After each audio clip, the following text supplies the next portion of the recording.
Check engine light on? Take the guesswork out of your check engine light with O'Reilly Veriscan. It's free. Ask for O'Reilly Veriscan today. O'Reilly Auto Parts. Other shows we have for you to enjoy at myclassicradio.net. The Avengers was most certainly not a household name in South Africa prior to the radio series. With no national television service until 1976, the mechanism simply was not present in the country to show television programs to mass audiences. While many other countries reveled in the filmed adventures of John Steed and company, South Africa was not equipped to join in the fun. The series took Britain by storm and made a major impression in the American markets, being the greatest of rarities, a British series given a network transmission slot. However, as a film series, rather than a videotaped one, The Avengers was able to gain a modicum of exposure in South Africa through film rentals. Come and listen at myclassicradio.net.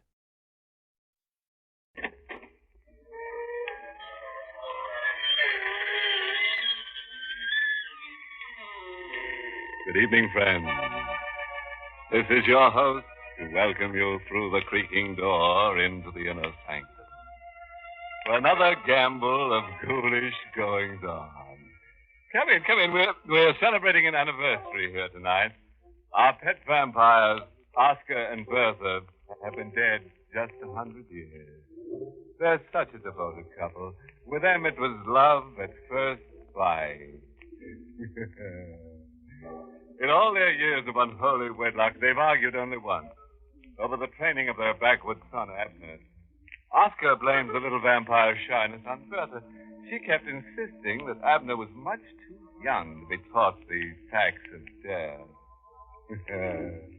Say, you should see the new home that Oscar just dug for his family, complete with hot and cold running victims.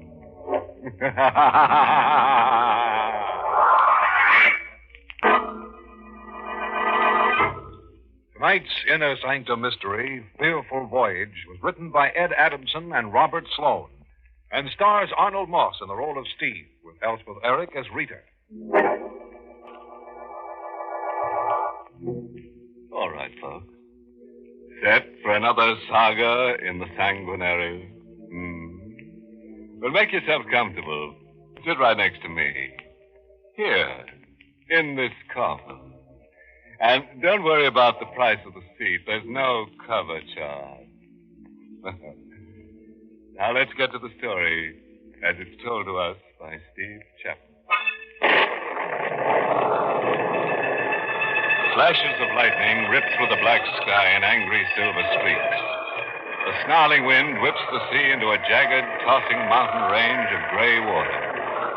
The fishing boat founders on the reef, its wooden sides crying out against the punishment of the lashing waves. And there on the deck of the dying ship, the lone fisherman faces the relentless fury of the elements. Doesn't have to be this way. She can save me, but she won't. She just stands on that rock and looks down at me and laughs. This is just the way she wants it. She just stands up there and laughs at me because she wants me to be as dead as she is. Oh, if I could only go back. It was only 2 days ago. Just 2 days ago. If I could only go back to where I was 2 days ago.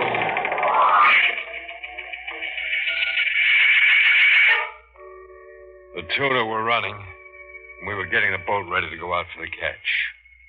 I had 2 men in my crew, both good fishermen. Carlos was weaned on tackle, and he could smell out a school of fish 100 miles away.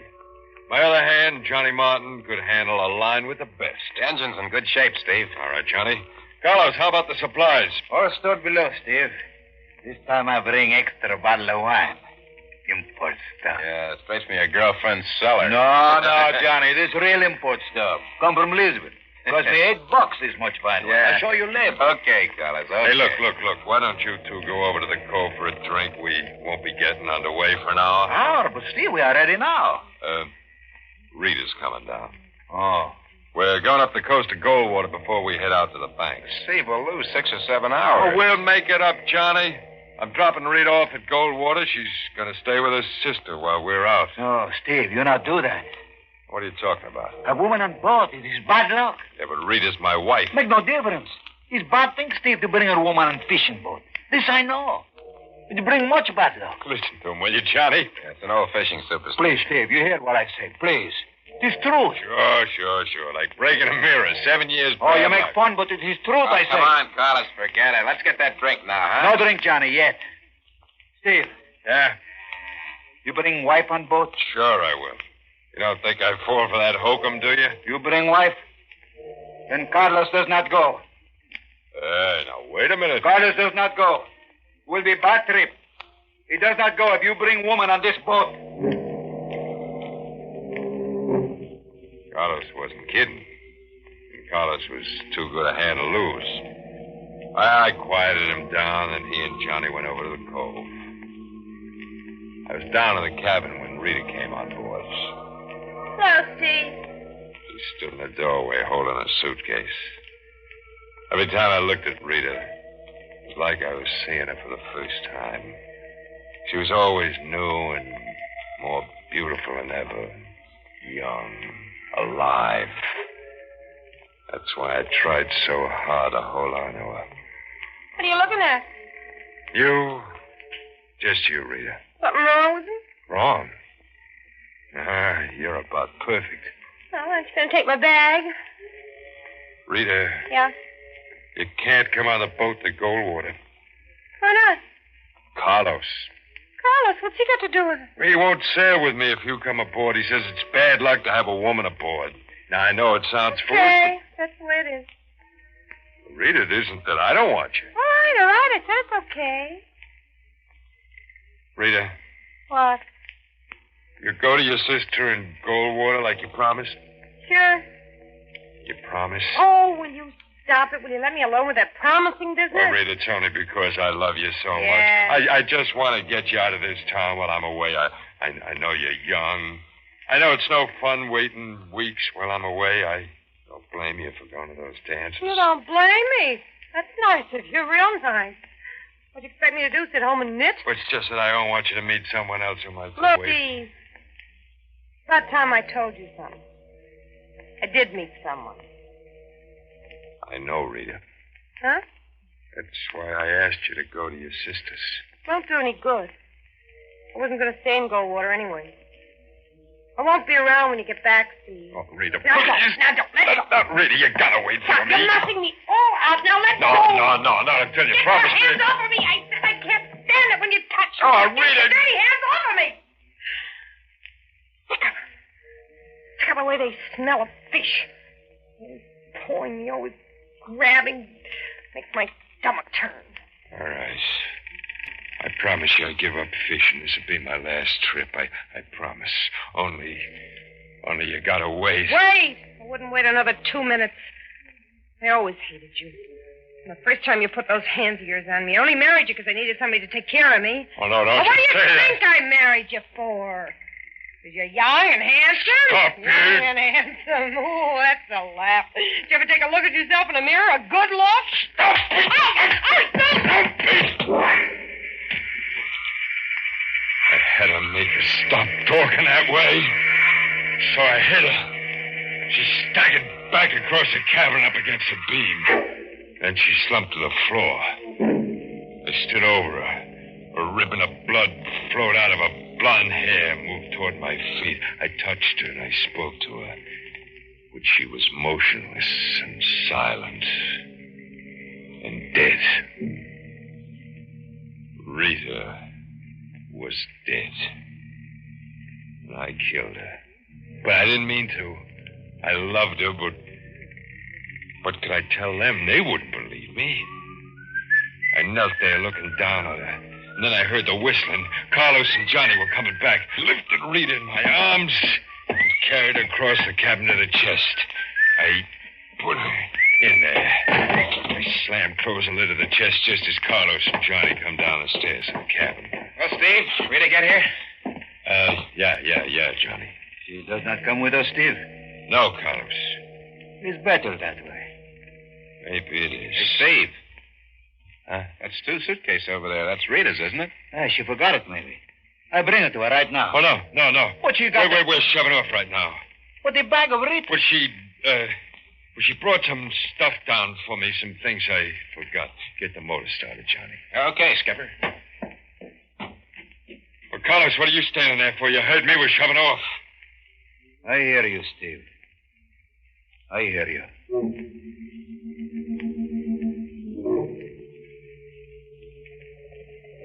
I didn't leave my cabin. I didn't sleep. I just sat there for hours, my eyes fixed on that chest. I wanted to open it and look at her again, but I couldn't. I just sat there. We were only out 10 hours when things began to happen. The radio's shot, Steve. Well, fix it, Johnny. I can't. The power supply's burnt out. It's a funny thing about that. I just put a new condenser in day before yesterday, a brand new one. It's funny. For no reason, it should burn out. I was never a superstitious man, but peculiar things like that. And that was only the first. Hey, what do you want, Carlos? Let me empty. Steve, this compass. Johnny said I should show it to you. Why? Well, look at it. We are headed north. But the needle points this way. Oh, no. Now, you see? Give me that compass. Sure. Steve, what are you doing? This'll fix it good. Steve! You brakes, why? Get out of here. What you can't... Go on, do as I tell you. Get out. Go on, get out. I never was a superstitious man, but peculiar things like that. Carlos was right.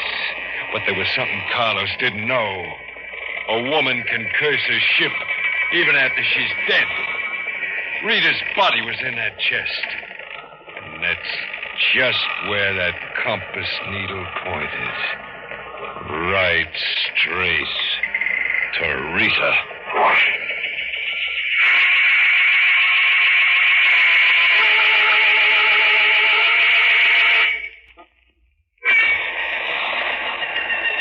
Superstition become a fact. A real living thing. I had to get Rita's body off that boat before something really bad struck us. I put the body into my sea bag and carried it up on deck. It was a bright moonlit night, clear, except for one dark cloud that hung just above our mast. Hello, Steve. Carlos. Oh, you come on deck, Steve. I'm glad. You feel better, eh? Thought you were in your bunk. No, I do not sleep, Steve. That sea bag. What about it? What you do with it? Well, why? Is it any of your business? Why, you only ask, Steve. Well, it's, got some of my old clothes in it. Yeah, some old clothes. I was going to dump them overboard. Will you let me see what you have in the bag, Steve? Well, I told you I only got... But you all the time give me old clothes. Some very good. This coat I wear. I take before you throw it away, you remember? There's nothing in here you can use. Well, how do you know? You don't let me see. I told you there's nothing in here for you, nothing that's any good. Now, will you get out of here? Huh? Look. What's the matter? Look on the deck. It comes from that bag. Blood. Here. You're dripping from the back, you hold. I made some kind of an excuse. I told Carlos I cut my shoulder, then I threw the bloody shirt into the sea bag. After Carlos went up to the deck house where Johnny was at the wheel, I threw the bag over the side. I went below to my cabin. I almost felt good again. All my worries, all my fears went over the side with that bag. Now the curse was lifted. Now everything would be all right. I thought, but it didn't turn out that way.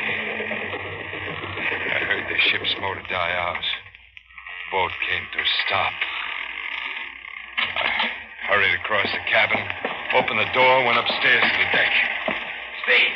The motor stopped. Yeah. Well, what happened? I cut it off. You cut it? Well, why? There's someone in the water. What? Off the port side. Carlos is going out in the lifeboat to get her. Her? Yes, Steve, it's a woman. Well, get Carlos. Call him back. But, Steve... Do what I tell you. Get him back. and you start that motor. Steve, you can't do a thing like that. Said we're getting out of here. It isn't right. You can't let that woman drown. We can't let her die. She is dead. She's dead, No, Johnny. no, Steve, she isn't. Come on over to the side. You can see her swimming out there in the water. It's only the moonlight. It's just the way things look in the moonlight plays tricks on your eyes, Johnny. Steve, I saw her. She's alive. It was Rita. I knew it was Rita out there. I knew she was dead. Johnny left me and crossed to the port side of the boat. I looked up. The same black cloud was over the mast, and then I heard it. I wanted to believe it was the wind, just the wind, but it wasn't. I knew it was Rita. It was her voice. I clapped my hands to my ears to shut out the terrible sound, but it struck through my fingers like a knife and jabbed into my brain. And then I blacked out.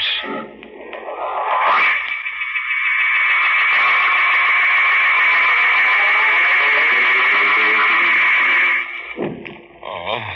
Here, Steve. You drink this wine. Carlos. You fall downstairs. You get sick, eh, Steve? Yeah, Carlos. I get sick, I guess. We have woman. Huh? She's here. Woman? Oh, yeah. Now, I remember. Carlos. You brought her on board? Yeah. You know what that means, Carlos. You told me yourself it's bad luck. I know, but this we cannot turn. We cannot let the woman drown in the sea. Yeah, but she couldn't drown. She was dead already. I tell you, she was dead. I know you. Do I look dead to you? Carlos. Well, do I? I go to deck house with Johnny. No, Carlos, don't leave me here with her. You talk to her. No, Carlos, come back. You're afraid of something, Steve. Is it me? You're dead. Now, why do you keep saying? Well, because I know you're dead. I would have been, but Carlos and Johnny saved me. Well, you don't look the same, but that's a trick to fool them. I know who you are. No, you Yes, don't. I do, and I know why you come back, Rita. My name isn't Rita. It's Edith. Edith Lawson. I told the whole story to Johnny and Carlos. My plane crashed into the ocean. That's simple. They believed it. Because they don't know. You can trick them. Steve, you're sick. I know why you come back from the dead. You want to see me destroyed. You can't fool me because I know who you really are. You seem so sure of that. Sure, it's that dress you're wearing. I remember it, Rita. I gave you that dress for your birthday. I had to get her off the boat again, some way. Johnny, that fool Johnny, told her to rest in his bunk. If I could only made him understand somehow. I went up on deck. The superstition was being fulfilled right in front of my eyes. The black cloud above the mast spread itself out into a giant blanket, snuffing out the light of the moon and the stars. Cold wind came moaning out of nowhere. I had to do something before it was too late. I went forward to the deck house where Carlos was at the wheel. Carlos, yeah, he would understand. I don't understand, Steve. What do you try to say? That woman, Carlos, she's cursing this boat. Look how it's blowing up. Yeah, Steve. Big storm coming. Well, she's doing it. It's because she's on this boat. We'll all be killed. Nothing we can do, Steve. Yes, there is. We can get rid of her. Steve! Don't you see we gotta? If we're gonna come out of this storm alive, we gotta get rid of her. Oh, not a thing like that, Steve. Carlos, listen to me. I'm gonna tell you something. That woman, she's not who you think she is. She's my wife, Rita. No, Steve. Yeah, she is. Rita, come on board before we left port. I lied to you. She didn't go back on shore. I killed her. And it's a trick. The dead who return can play tricks. But there's one sure thing I know her by. That dress she's wearing, I gave it to her as a birthday present. Steve, I gave the woman that dress. What? She was wet. I look in your closet and cabin for something for her to wear. I find the dress in Rita's suitcase. What? In the suitcase, you say, Rita, bring your things, Steve. Well, then... I knew when I see the blood fall on deck from that sea bag. But you never said anything. She was a bad woman, Steve. No good. But she's come back, Carlos. No, Steve. Rita's dead. She's come back. I tell you, she's down below in Johnny's bunk. She's bringing this storm on. She's going to have us all killed. I know what we'll do, Carlos. No, Steve. You want to die? This bad thing to kill. I have it all planned. You throw a blanket over her so Johnny won't hear a scream. Steve, please, I cannot do this. I have a piece of lead pipe in the cabin. I'll take care of the rest with that. No, Steve. I will not help you. No matter what storm brings, I will not help you kill. I had to do it myself. The passageway to Johnny's bunk was dark. As I got closer, I could hear her breathing. Then I threw the blanket over her. As I held the blanket down, she started to kick and struggle. Then I raised the pipe and...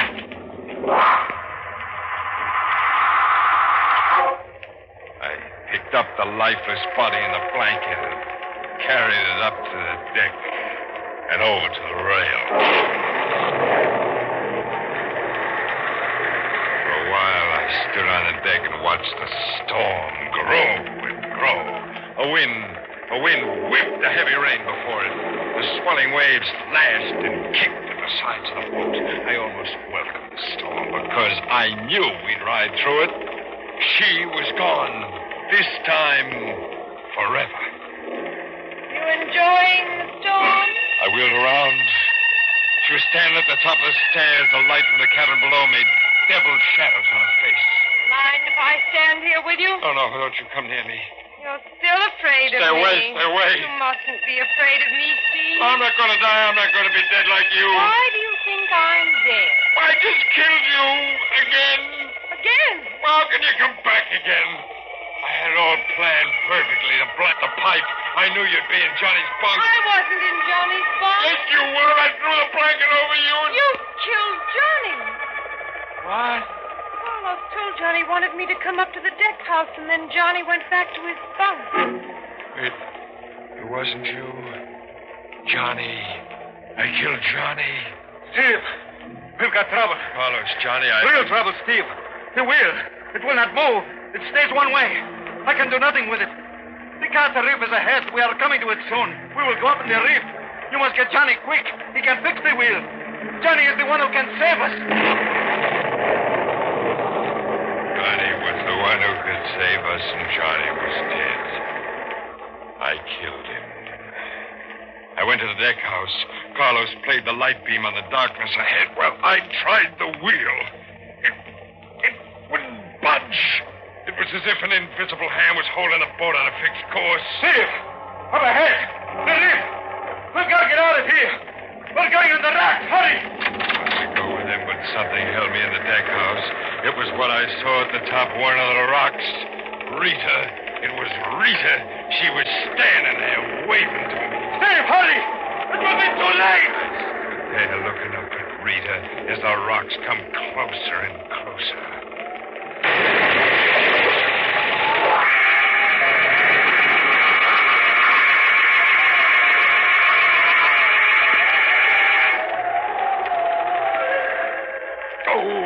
Steve, you hurt bad. Yeah, pretty bad, Carlos. Gotta get me out of here. I tried, Steve. I cannot move the beam. God, the boat's going under. You can't let me die like this. I'm sorry, Steve. I can do nothing. The woman, Edith Lawson. I must save her. She's hurt, too. I must get her in the lifeboat. Carlos, don't leave me. Goodbye, Steve. Goodbye. Carlos, please come back and help me.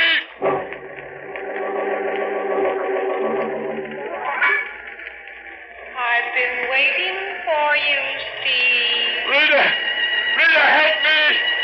Come down here and get me off this boat. Oh, I couldn't do that, Steve. Don't you remember? It'll bring bad luck if a woman comes aboard a fishing boat. She can save me, but she won't. She just stands up on that rock up there and looks down at me and laughs. This is the way she wants it. She wants me to be as dead as she is.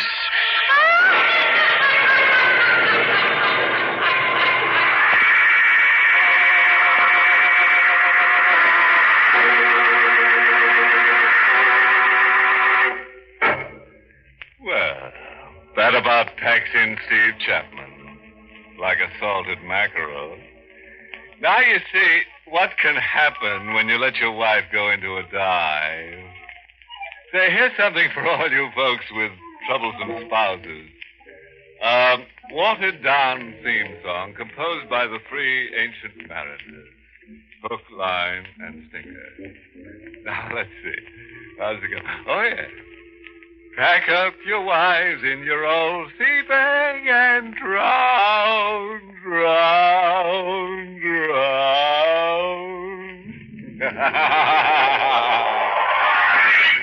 Good night. Pleasant dreams.